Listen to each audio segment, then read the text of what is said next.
ಇಲ್ಲಿ ಚೆಮ್ಮನೂರು ಜ್ಯುವೆಲ್ಲರ್ಸ್ ಪ್ರಜಾ ಶೋರೂಮ್ ಹತ್ರ ಒಂದು ಆಕ್ಸಿಡೆಂಟ್ ಆಗಿದೆ.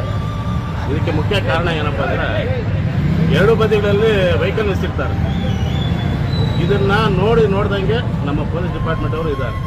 ಇದಕ್ಕೆ ಮುಖ್ಯ ಕಾರಣ ಏನಪ್ಪ ಅಂದರೆ ಲೆಫ್ಟ್ ಸೈಡಲ್ಲಿ ಒಂದು ಲಾರಿ ನಿಲ್ಲಿಸಿರುತ್ತೆ, ರೈಟ್ ಸೈಡಲ್ಲಿ ಬಸ್ ಹೋಗ್ತಾ ಇರುತ್ತೆ. ಆ ಬಸ್ಸಿಗೆ ಚೇಸ್ ಮಾಡೋದಕ್ಕೆ ನಮ್ಮ ಪೊಲೀಸ್ ಡಿಪಾರ್ಟ್ಮೆಂಟ್ ಡ್ರೈವರೇ ಬರ್ತಾನೆ.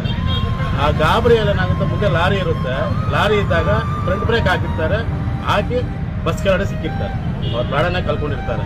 ದಯವಿಟ್ಟು ಎಲ್ರಿಗೂ ನಾವು ರಿಕ್ವೆಸ್ಟ್ ಮಾಡೋದು ಒಂದೇ, ಇದು ಇಲ್ಲೇ ಅಲ್ಲ, ತಿಮ್ಮಸಂದ್ರವರೆಗೂ ಆ ಕಡೆ ಈ ಕಡೆ ರೈಟ್ ಸೈಡು ಲೆಫ್ಟ್ ಸೈಡು ಎರಡು ಕಡೆನೂ ಲಾರಿಗಳು ಬಸ್ಸುಗಳು ಪಾರ್ಕಿಂಗ್ ಮಾಡಿರ್ತಾರೆ.